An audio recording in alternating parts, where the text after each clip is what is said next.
માર્કેટમાં વધુ એક આઈપીઓ આવવા જઈ રહ્યો છે. 22 જુલાઈથી આઈપીઓ આપણને અહીંયાથી ખુલતો જોવા મળશે અને પ્રાઇસ બેન્ડ 151 થી 152 રૂપિયાની આપણને વધતી દેખાઈ રહી છે.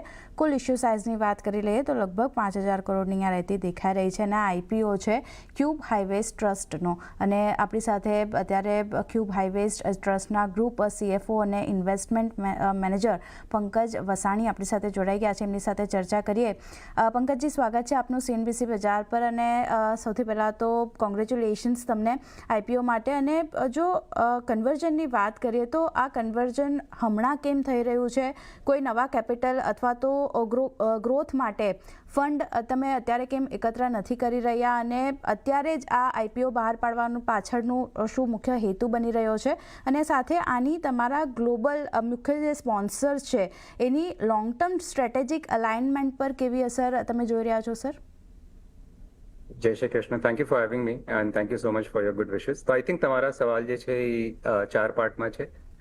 પહેલું કે અમે ઓએફએસ કેમ કરી રહ્યા છીએ, ફ્રેશ કેપિટલ કેમ નથી રેઝ કરી રહ્યા, હમણાં કેમ કરી રહ્યા છીએ અને ગ્લોબલ સ્પોન્સર્સ જે છે એમના આપે શું અસર પડશે. પહેલો આન્સર અગર હું તમને આપું કે ઓએફએસ એટલે કરી રહ્યા છીએ અને અગેન એને હું 3 પાર્ટમાં લઈશ કે એક રિટેલ યુનિટ હોલ્ડર માટે એનું શું અસર પડશે, એક જે સેલિંગ યુનિટ હોલ્ડર છે અને ક્યુબ ટ્રસ્ટ માટે શું ફરક પડશે. આજના ડેટમાં ઇન્વિટ જે સ્ટ્રક્ચર છે because of the minimum trading size etcetera એ એક રિટેલ ઇન્વેસ્ટર માટે અવેલેબલ નથી. આપણે જ્યારે આને રિટેલ માટે લઈને આવશું તો at a higher price band as of today 95 યુનિટ્સમાં આપણે ટ્રેડ કરી શકીએ છીએ. તો 14,440 રૂપિયા નાખીને કોઈ બી આમાં ઇન્વેસ્ટ કરી શકે છે. અને ઓબ્વિયસલી બાદમાં એની ટ્રેડિંગ એક યુનિટની બી થઈ શકે છે. તો રિટેલ ઇન્વેસ્ટરને એ એક ફ્લેક્સિબિલિટી મળશે કે એક હાઈવે પ્લેટફોર્મ, એક ટેન્જિબલ એસેટ જે છે એનો એક પાર્ટ ઓન કરી શકે. In a way it is democratisation of investment in holding investment in infrastructure trust. બીજી વાત એ છે કે આ તમે જ્યારે ઇન્વેસ્ટ કરો છો એક ઇન્વિટમાં તો એક હાઈવે નથી ઓન કરી રહ્યા, તમે ઘણા બધા હાઈવે ઓન કરી રહ્યા છો. So essentially it's like mutual fund for highways. તમારો જે બીજો પ્રશ્ન હતો કે ફ્રેશ કેપિટલ કેમ નથી રેઝ કરી રહ્યા, તો એમનો આન્સર એ છે કે અમને હમણાં કેશની જરૂરત નથી, કેપિટલની જરૂરત નથી. અમારું જે લેવરેજ રેશિયો છે જેને આપણે value to loan to value કહીએ, નેટ ડેટ ટુ ઇક્વિટી કહીએ, એ 46.8% છે. રેગ્યુલેશન આપણે પ્રિસ્ક્રાઇબ કરે કે આપણે આરામથી 70% તક જઈ શકીએ. અમારું કરંટ યુનિટ હોલ્ડર અપ્રુવલ 55% તકનું છે અને ડેટ ડોક્યુમેન્ટ જે છે લેન્ડિંગ ડોક્યુમેન્ટ એ અમને 60% તક જવાની પરમિશન આપે.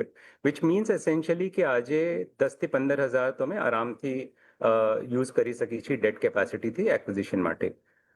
જે તમારો ત્રીજો પ્રશ્ન છે કે હમણાં કેમ કરી રહ્યા છીએ, તો અમે નવું આઈપીઓ કરી નથી રહ્યા. એસેન્શિયલી અમે પ્રાઇવેટ ઇન્વિટથી પબ્લિક ઇન્વિટમાં કન્વર્ટ થઈ રહ્યા છીએ. અમે 19 એપ્રિલ 2022માં અમે લિસ્ટ થયા હતા. 3 વર્ષ અમે કોન્સિસ્ટન્ટ પ્રોગ્રેસ કર્યું છે અને ડિસ્ટ્રીબ્યુશન કર્યું છે. અગર હું ડિસ્ટ્રીબ્યુશનની વાત કરું તો પહેલા વર્ષમાં 24માં અમે 10.09 આપ્યું ડિસ્ટ્રીબ્યુશન. આગલા વર્ષે અમે આપ્યું 11 રૂપિયા અને 31 માર્ચ 2026ના અમે 13.77 આપ્યું, વિચ ટોટલ્સ ટુ અરાઉન્ડ 34.86. અગર હું એનએવી ગ્રોથની વાત કરું તો એઝ ઓફ 31 માર્ચ 26 અમારું એનએવી 145.77 હતું. So capital growth is close to 50% and then there is this distribution of another 34.86. તો ઓવરઓલ એક તરફથી અગર તમે જોવા જાઓ તો અરાઉન્ડ 80% અમે રિટર્ન આપ્યો છે next in the past 3 years. અગર તમે extended internal rate of return on an annual basis જુઓ તો એ અમારું 23.86% છે, જે કે ઘણું સારું છે. સો અમારા કન્સિસ્ટન્ટ પરફોર્મન્સની વાત અને અમને લાગ્યું કે there is a time and because બહુ જાજી ડિમાન્ડ હતી રિટેલ માર્કેટથી, we thought we should get converted. Now to the last part of your question, ki what impact it will have on the current selling unit holder. તો અમે જ્યારે OFS કર્યું હતું તો જેટલા બી એક્ઝિસ્ટિંગ યુનિટ હોલ્ડર હતા અમે બધા પાસે ગયા કે તમે વેચવા માંગો છો કે નહીં, અને only the sponsor and sponsor group where the selling unit holders who agreed to sell at this point in time. પર જેવું કે અમે અમારા ઓફર ડોક્યુમેન્ટમાં બતાવ્યું છે કે 4 એસેટ્સ છે કમિટેડ એસેટ જે અમે પોતાના સ્પોન્સર એન્ડ સ્પોન્સર ગ્રુપથી લિસ્ટિંગની બાદ લેવાના છીએ. This transaction will be in the nature of an equity swap, which means કે અમે એના કેશ નહીં આપી, અમે એને પ્રેફરન્શિયલ યુનિટ ઇસ્યુ કરશું So which also kind of demonstrates that they're still committed to that extent within Cube Highways. અને અમને એ 4 એસેટ લેશું. એ 4 asset obviously will add another 7,300 crores to our AUM. એ 5 રાજ્યમાં છે, એમાં 3 ટોલ એસેટ છે, 1 annuity asset છે. So that's the plan. અને expansion માટે અમે એ લોકો સાથે એક રોફો બી સાઇન કર્યું છે, જેમાં 3 હજી એસેટ અમે એડ કરી શકી છીએ, જેમનું ફાઇનાન્શિયલ યર 25માં રેવન્યુ 880 crores હતું. Ji sir. Hello Pankaj sir, Neeraj here. Sir, તમે તો ખાસ કરીને ઘણી સારી રીતે ઓવરઓલ તમારું પ્લાનિંગ સમજાવ્યું, પરંતુ મારે તમારી પાસેથી એ પણ જાણવું છે કે અત્યારે કરંટ પોર્ટફોલિયોમાં તમારી પાસે જેટલા રોડ્સ છે, કેટલા રોડ્સ છે ટોટલી, કયા કયા પ્રકારના છે, in the sense national highway છે કે નેશનલ એક્સપ્રેસ વે છે, અને આવનારા 3 થી 5 વર્ષની અંદર તમારું શું પ્લાનિંગ છે ઓવરઓલ, જે અત્યારે તમારો પોર્ટફોલિયો છે એના ગ્રોથ માટેનો? શ્યોર. સો અમારા પાસે ટોટલ હમણાં 27 હાઈવે છે, જેમાંથી 18 ટોલ છે અને બેલેન્સ 9 હેમ અને એન્યુટી છે. ટોટલ અમારું એસેટ અંડર મેનેજમેન્ટ 36,842 crores છે. મારી ક્રેડિટ રેટિંગ AAA છે ફ્રોમ ICRA, CRISIL અને ઇન્ડિયા રેટિંગ. અમે 12 રાજ્યો અને 1 યુનિયન ટેરિટરીમાં પ્રેઝન્ટ છીએ. અમારી ટોટલ લેન કિલોમીટર જે આજમાં ડેટમાં છે 8,754 કિલોમીટર્સ છે. આ અમારું પોર્ટફોલિયો સાઇઝ છે. અમારું ફ્યુચર પ્લાન, જે મેં બતાવ્યું કે અમે એક્સપેન્શન માટે 7 એસેટ ઓલરેડી અમે આઈડેન્ટિફાઈ કરેલા છે, જેમાં 4 કમિટેડ છે, 3 રોફો છે, અને અમે આગળ બી ડાયરેક્ટ એક્વિઝિશન કરન્ટલી પરસ્યુ કરી રહ્યા છીએ, which is in the open bidding market. અને સર, જો આવનાર 3 થી 5 વર્ષની આપણે વાત કરી લઈએ તો તમારી જે સૌથી જૂની અસેટ્સ છે એનું સરફેસિંગ અને મોટા મેન્ટેનન્સ માટે શું સમયસીમા અહીંયાથી નક્કી કરવામાં આવી છે, અને તમારા હાલના જે કેશ રિઝર્વ છે એનો કેટલો ભાગ આની માટે રહેશે અને કેટલો ભાગ ડિસ્ટ્રીબ્યુશન માટે રાખવામાં આવ્યો છે, સર? શ્યોર. સો અમારું જે મેન્ટેનન્સ ફિલોસફી છે એ પ્રિવેન્ટિવ છે, રિએક્ટિવ નથી. અમારા જેટલા બી એસેટ્સ છે એ એક લાઈફ સાયકલ મેન્ટેનન્સ પ્રોગ્રામના અંદર હોય.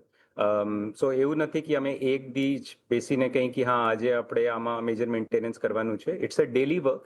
ઇનફેક્ટ ઇટ સ્ટાર્ટ્સ જે દીથી અમે એસેટને ઇવેલ્યુએટ કરવું શરૂ કરી, અમે ડ્યુ ડિલિજન્સ જે દીથી શરૂ કરી, તો અમારી ટેકનિકલ ટીમને ખબર હોય જ્યારે અમે એસેટ લઈ લઈએ કે from day 1 to the end of the concession એમાં શું શું કામ થવાનું છે. અમારી જે ટેકનોલોજી છે, ઘણી બધી ટેકનોલોજી ઇમ્પોર્ટેડ છે, અમારી ઘણી બધી ટેકનોલોજી ઇનહાઉસ ડેવલપ છે, જેનાથી at any point in time અમને ખબર હોય કે આ એસેટમાં શું કરવાનું છે પ્રિવેન્ટિવ મેન્ટેનન્સ, અને એનાથી મેજર કોઈ એવો અનએક્સપેક્ટેડ ખર્ચો ન આવે જે આપણે ફોરસી ન કર્યો હોય.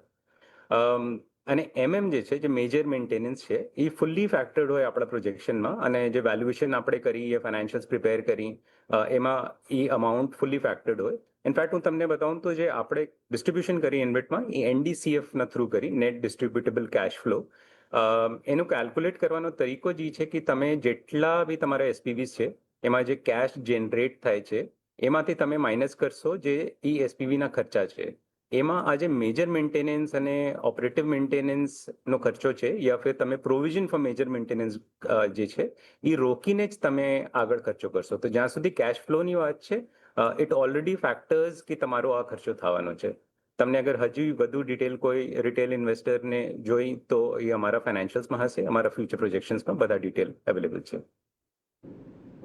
જી પંકજ સર, એક છેલ્લો સવાલ તમારી પાસેથી એ જાણવું છે કે ઘણા પેકેજીસ આમાંથી તમારા જે પોર્ટફોલિયો છે એમાંથી ઘણા પેકેજીસ એવા છે કે જ્યાં આગળ હેવી ટ્રાફિક છે, અમુક જગ્યાએ એવી પણ છે કે જ્યાં આગળ ટ્રાફિકનો કે અમુક કારણોસર ડાયવર્ઝનને લઈને ટ્રાફિકનું જે અવરજવર છે એ થોડી ઓછી હોય છે. એને કઈ રીતે આપ અત્યારે મેનેજ કરો છો, અને કઈ રીતે એ તમારા ફાઇનાન્શિયલ્સને ઇમ્પેક્ટ કરે છે?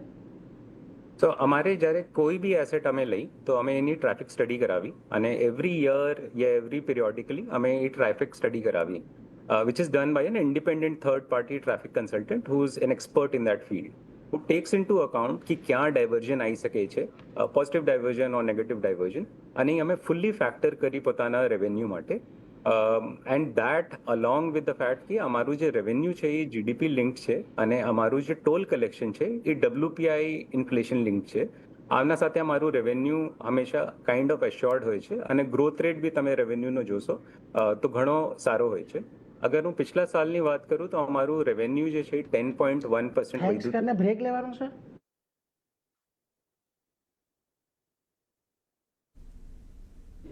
Ji sir, ji sir, please continue. Sorry, અમારું જે રેવન્યુ છે એ પિછલા સાલ 10.1% થી વધ્યું હતું. અમારું જે ઓપરેશનલ હિસ્ટ્રી છે એ 9.2 યર્સની છે, જેમાં અમારું રેવન્યુ ગ્રોથ ટ્રાફિક ગ્રોથ જે છે એ 6.3% રહ્યું છે. બટ અમે પોતાના પ્રોજેક્શન્સમાં લોંગ ટર્મ પ્રોજેક્શનમાં અમે એને 4.7 જ લઈએ છીએ. સો અમે બહુ કોન્ઝર્વેટિવ રહી છીએ પોતાના પ્રોજેક્શન્સમાં and we believe in under committing and over delivering to that extent. And I think that has really helped us over perform in the last 3 years of existence. On that note Pankaj sir, હા, thank you very much sir. તમે અમારી સાથે જોડાયા, ખૂબ જ interestingly તમે તમારા business મોડલને, તમારા ફ્યુચર પ્લાન્સને સર સમજાવ્યા છે. Thank you very much. And sir, we wish you all the best કે તમારો જે ઇશ્યુ આવી રહ્યો છે ખૂબ સારી રીતે સબસ્ક્રાઇબ થાય અને એક સારું લિસ્ટિંગ થતું જોવા મળે. Thank you very much sir, CNBC બજાર સાથે જોડાવા માટે. Thank you Ankit for having me. Thank you.